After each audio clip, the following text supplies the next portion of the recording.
Dear Esther, I have lost track of how long I have been here and how many visits I have made overall. Certainly the landmarks are now so familiar to me that I have to remind myself to actually see the forms and shapes in front of me. I could stumble blind across these rocks, the edges of these precipices, without fear of missing my step and plummeting down to sea. Besides, I have always considered that if one is to fall, it is critical to keep one's eyes firmly open.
There was once talk of a wind farm out here, away from the rage and the intolerance of the masses.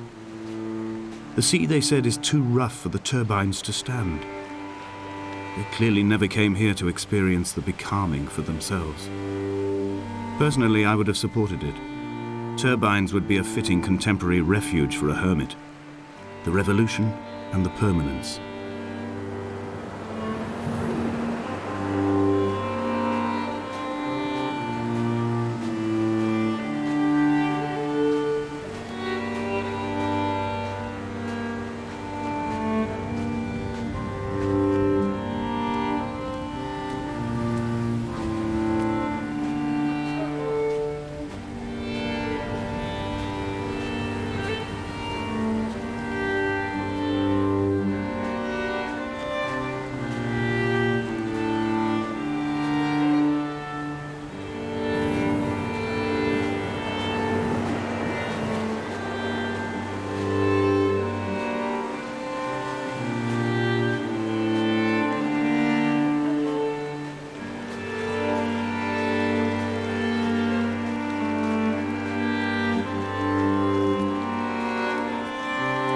I have found the ship's manifest, crumpled and waterlogged under a stash of paint cans. It tells me that along with this present cargo, there was a large quantity of antacid yogurt bound for the European market. It must have washed out to sea. God knows there are no longer gulls or goats here to eat it.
reading Donnelly by the weak afternoon sunlight.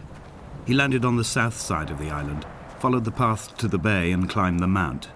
He did not find the caves, and he did not chart the north side. I think this is why his understanding of the island is flawed, incomplete.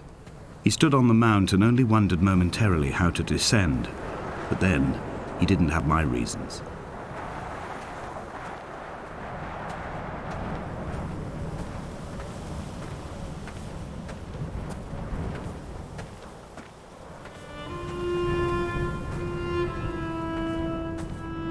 When someone had died or was dying, or was so ill they gave up what little hope they could sacrifice, they cut parallel lines into the cliff, exposing the white chalk beneath. You could see them from the mainland or the fishing boats, and know to send aid or impose a cordon of protection, and wait a generation until whatever pestilence stalked the cliff paths died along with its hosts. My lines are just for this: to keep any would-be rescuers at bay. The infection is not simply of the flesh.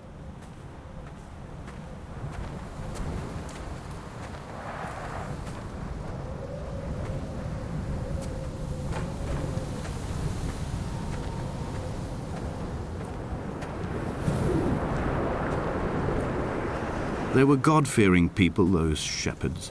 There was no love in the relationship. Donnelly tells me that they had one Bible that was passed around in strict rotation. It was stolen by a visiting monk in 1776, 2 years before the island was abandoned altogether. In the interim, I wonder, did they assign chapter and verse to the stones and grasses, marking the geography with a superimposed significance that they could actually walk the Bible and inhabit its contradictions?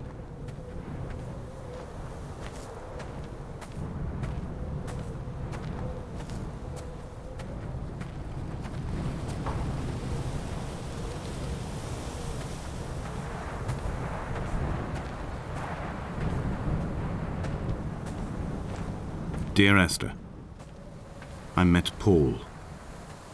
I made my own little pilgrimage. My Damascus, a small semi-detached on the outskirts of Wolverhampton. We drank coffee in his kitchen and tried to connect to one another. Although he knew I hadn't come in search of an apology, reason or retribution, he still spiraled in panic, thrown high and lucid by his own dented bonnet. Responsibility had made him old. Like us, he'd already passed beyond any conceivable boundary of life.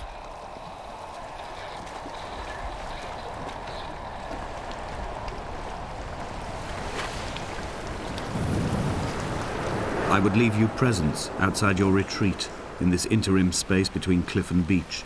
I would leave you loaves and fishes, but the fish stocks have been depleted and I've run out of bread. I would row you back to your homeland in a bottomless boat, but I fear we would both be driven mad by the chatter of the sea creatures.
The vegetation here has fossilized from the roots up.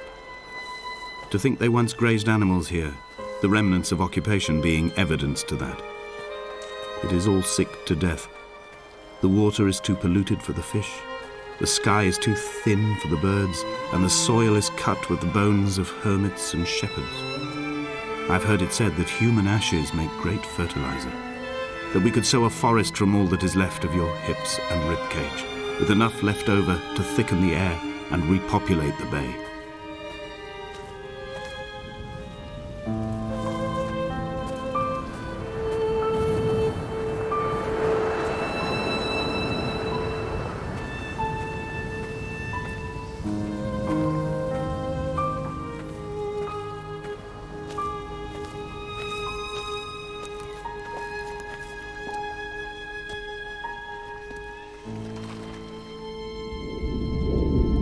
Come back.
Dear Esther, I have now driven the stretch of the M5 between Exeter and Bristol over 21 times.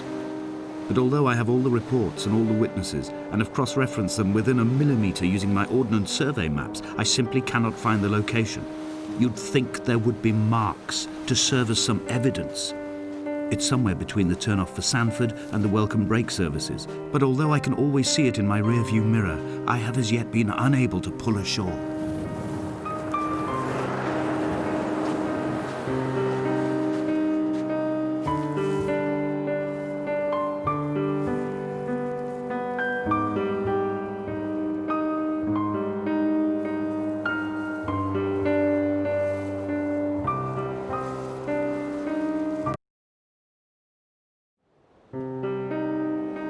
Dear Esther, I have now driven the stretch of the M5 between Exeter and Bristol over 21 times.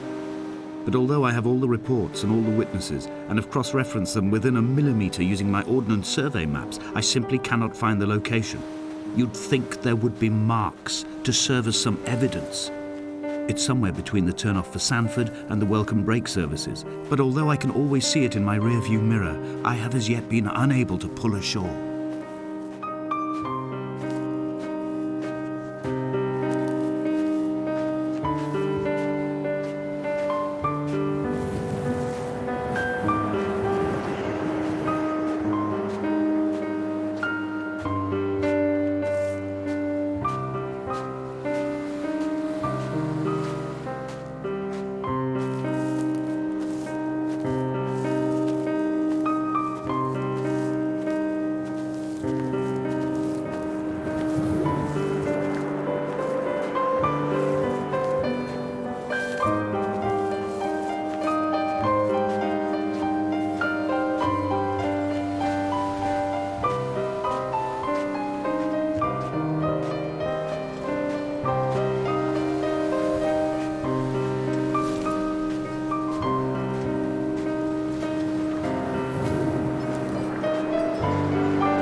There must be a hole in the bottom of the boat. How else could new hermits have arrived?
An imagined answer phone message. The tires are flat, the wheel spins loosely, and the brake fluid has run like ink over this map, staining the landmarks and rendering the coastline mute, compromised. Where you saw galaxies, I saw only bruises cut into the cliff by my lack of sobriety.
I had kidney stones and you visited me in the hospital. After the operation, when I was still half submerged in anesthetic, your outline and your speech both blurred. Now my stones have grown into an island and made their escape, and you have been rendered opaque by the car of a drunk.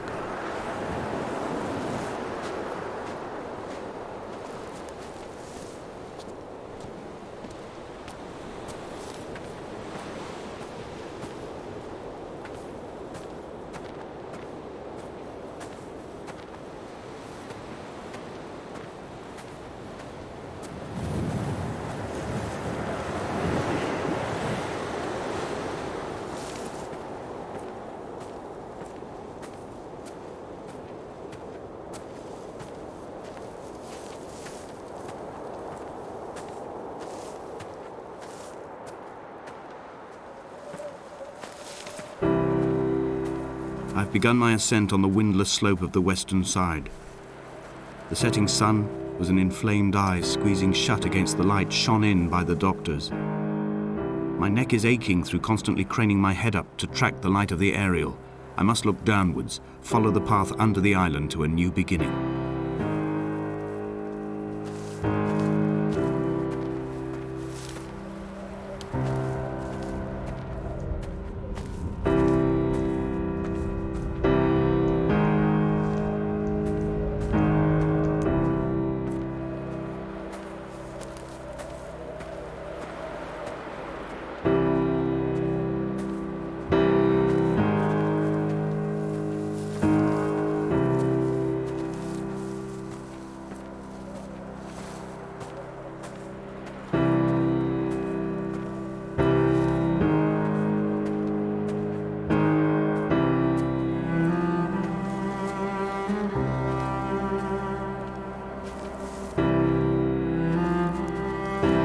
The bothy was constructed originally in the early 1700s. By then, shepherding had formalized into a career. The first habitual shepherd was a man called Jakobsen, from a lineage of migratory Scandinavians. He was not considered a man of breeding by the mainlanders. He came here every summer whilst building the bothy, hoping eventually that becoming a man of property would secure him a wife and a lineage. Donnelly records that it did not work.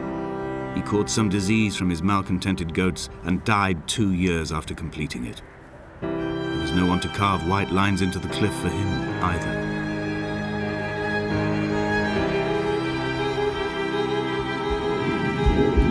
Come back.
Jakobsen's ribcage, they told Donnelly, was deformed, the result of some birth defect or perhaps a traumatic injury as a child.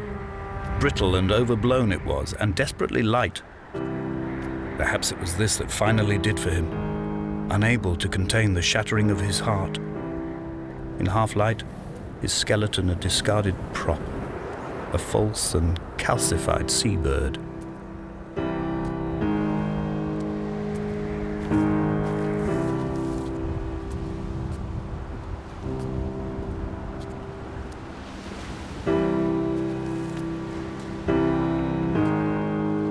They found Jakobsen in early spring. The thaw had only just come.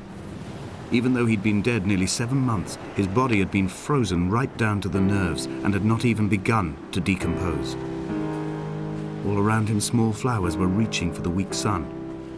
The goats had adjusted happily to life without a shepherd and were grazing freely about the valley. Donnelly reports they hurled the body in fear and disgust down the shaft, but I cannot corroborate this story.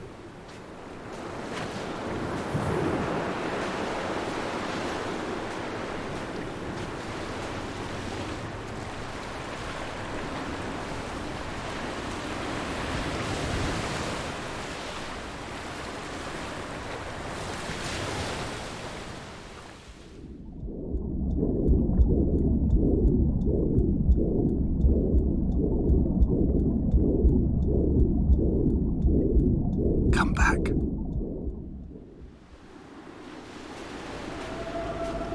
Climbing down to the caves, I slipped and fell and have injured my leg. I think the femur is broken. It is clearly infected. The skin has turned a bright, tight pink, and the pain is crashing in on waves, winter tides against my shoreline, drowning out the ache of my stones. I struggled back to the bothy to rest, but it has become clear that there is only one way this is likely to end. The medical supplies I looted from the trawler have suddenly found their purpose. They will keep me lucid for my final ascent.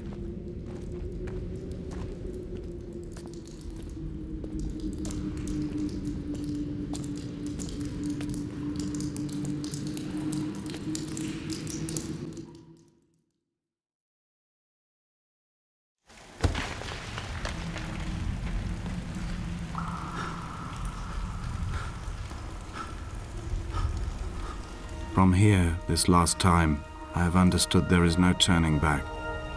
The torch is failing along with my resolve. And hear the singing of the sea creatures from the passages above me, and they are promising the return of the gulls.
They'd stop the traffic back as far as the Sandford Junction and come up the hard shoulder like radio signals from another star. It took 21 minutes for them to arrive. I watched Paul time it to the second on his watch.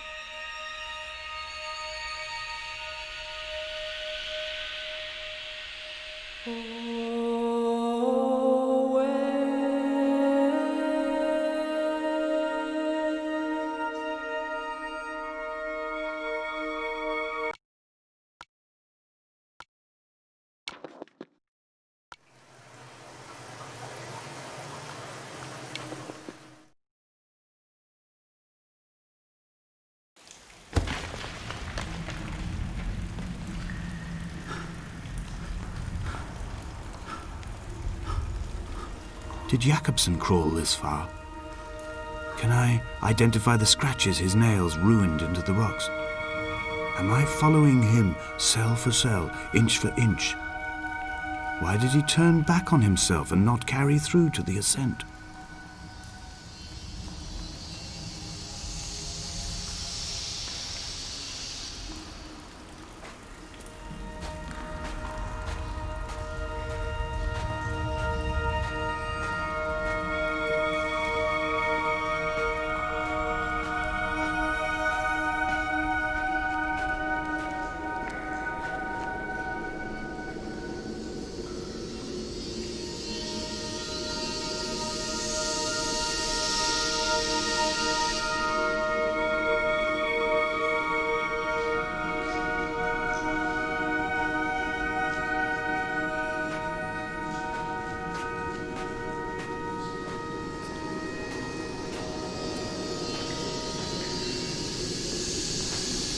They'd stop the traffic back as far as the Sandford Junction and come up the hard shoulder like radio signals from another star.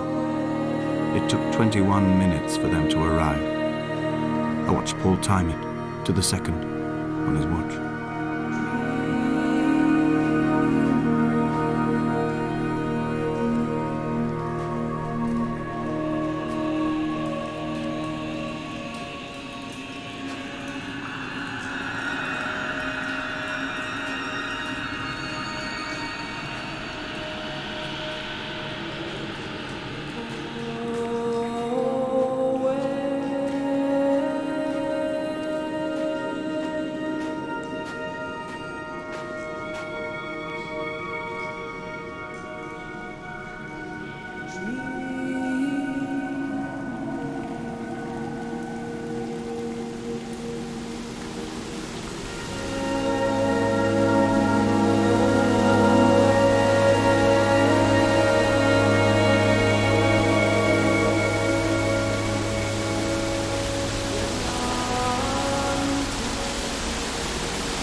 If the caves are my guts, this must be the place where the stones are first formed.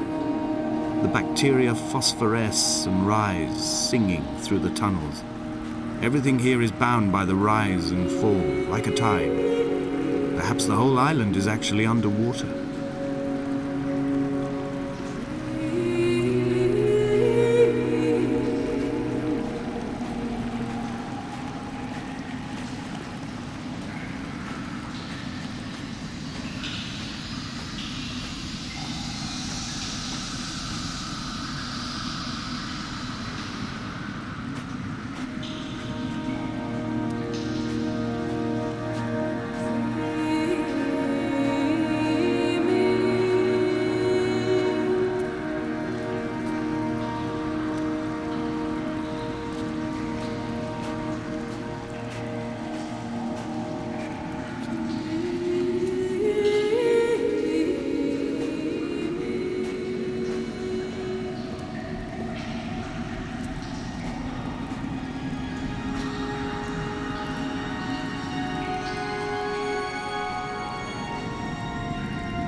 This is a drowned man's face, reflected in the moonlit waters.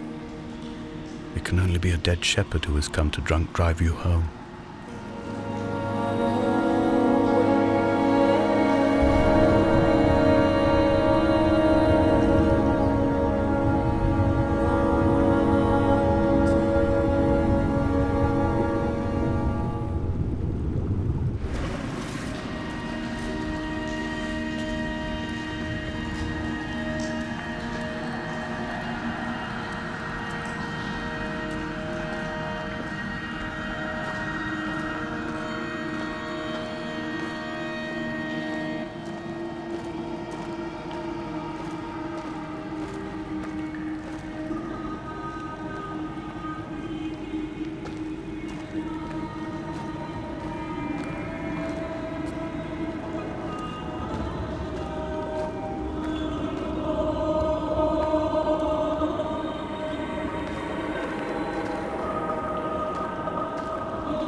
wish I could have known Donnelly in this place. We would have had so much to debate. Did he paint these stones or did I? Who left the pots in the hut by the jetty? Who formed the museum under the sea? Who fell silently to his death into the frozen waters? Who erected this godforsaken aerial in the first place? Did this whole island rise to the surface of my stomach, forcing the gulls to take flight?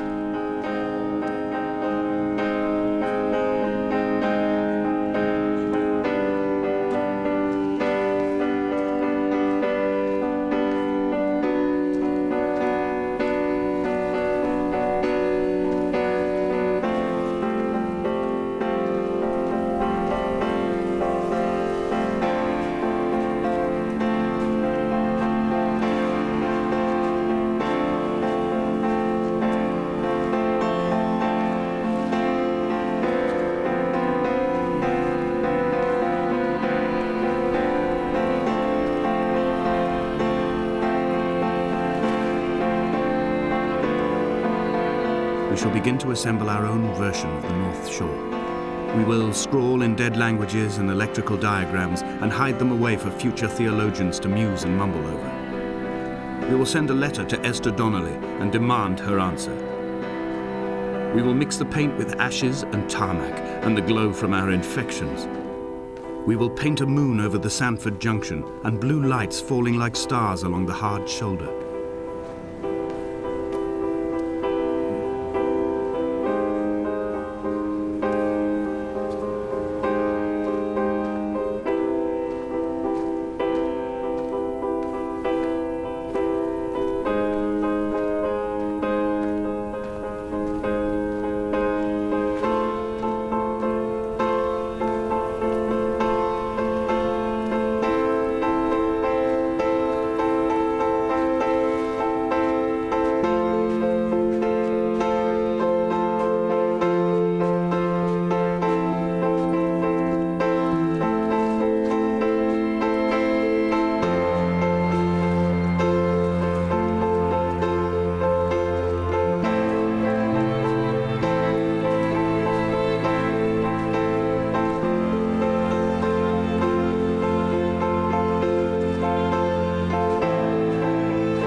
There were chemical diagrams on the posters on the walls on the waiting room. It seemed appropriate at the time. Still life abstractions of the processes which had already begun to break down your nerves and your muscles in the next room. I crammed diazepam as I once crammed for chemistry examinations. I am revising my options for a long and happy life.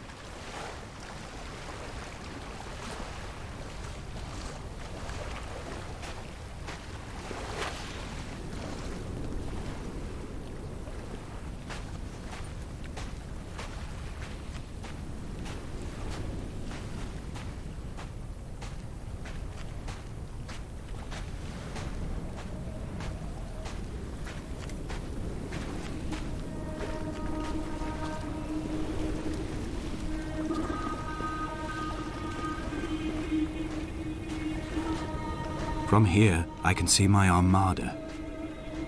I collected all the letters I'd ever meant to send to you, if I'd have ever made it to the mainland, but had instead collected at the bottom of my rucksack, and I spread them out along the lost beach. Then I took each and every one, and I folded them into boats. I folded you into the creases, and then, as the sun was setting, I set the fleet to sail. Shattered into 21 pieces, I consigned you to the Atlantic, and I sat here until I'd watched all of you sink.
I will drag my leg behind me.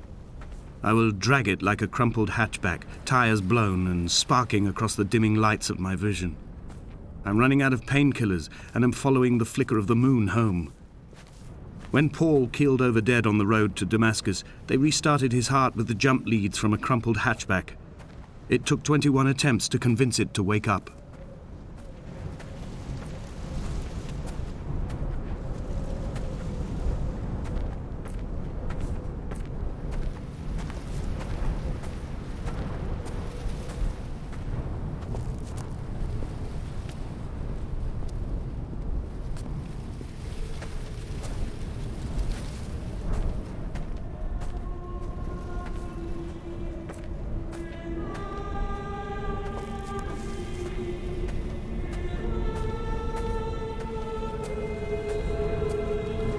I've begun my voyage in a paper boat without a bottom. I will fly to the moon in it. I've been folded along a crease in time, a weakness in the sheet of life. Now you've settled on the opposite side of the paper to me. I can see your traces in the ink that soaks through the fiber, the pulped vegetation. When we become waterlogged and the cage disintegrates, we will intermingle. When this paper aeroplane leaves the cliff edge and carves parallel vapor trails in the dark, we will come together.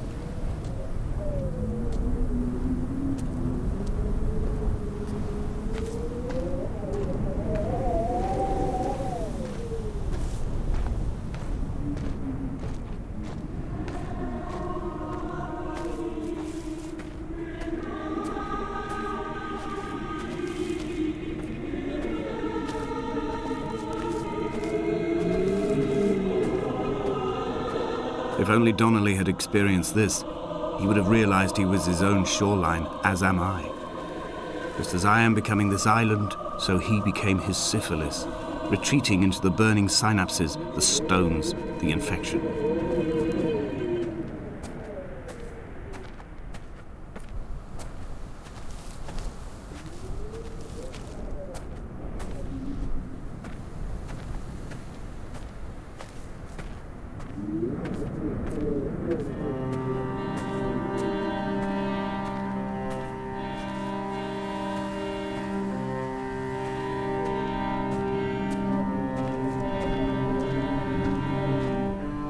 Bent back like a nail, like a hangnail, like a drowning man clung onto the wheel, drunk and spiraled, washed onto the lost shore under a moon as fractured as a shattered wing.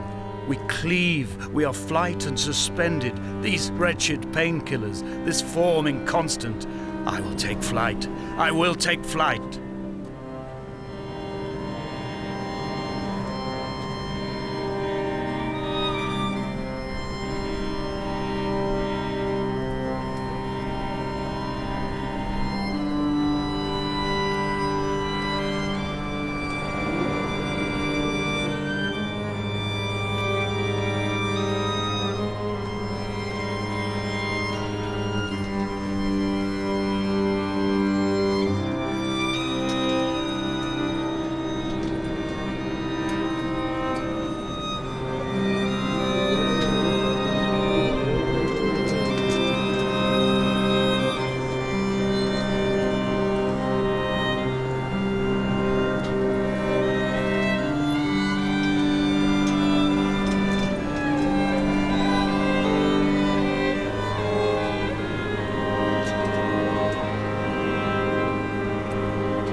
I have dredged these waters for the bones of the hermit, for the traces of Donnelly, for any sign of Jakobsen's flock, for the empty bottle that would incriminate him.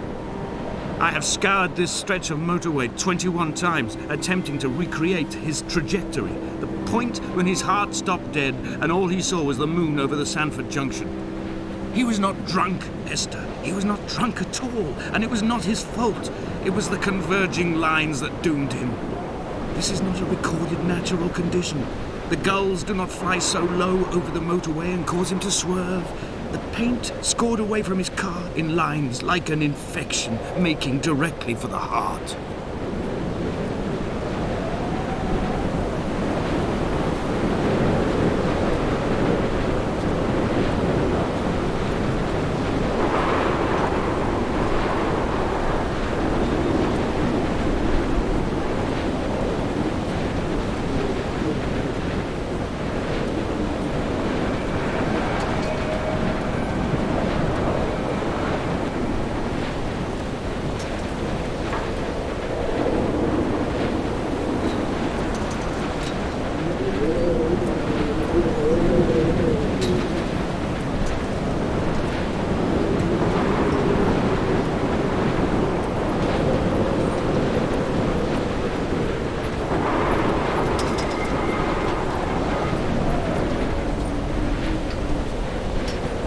I am the Ariel.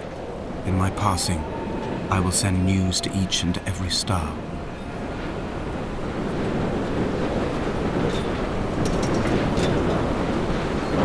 Dear Esther, I have burnt my belongings, my books, this death certificate.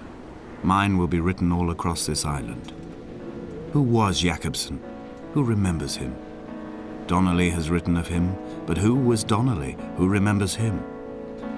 I have painted, carved, hewn, scored into this space all that I could draw from him. There will be another to these shores to remember me. I will rise from the ocean like an island without bottom, come together like a stone, become an Ariel, a beacon that they will not forget you. We have always been drawn here. One day the gulls will return and nest in our bones and our history. I will look to my left and see Esther Donnelly flying beside me. I will look to my right and see Paul Jakobsen flying beside me. They will leave white lines carved into the air to reach the mainland, where help will be sent.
Come back.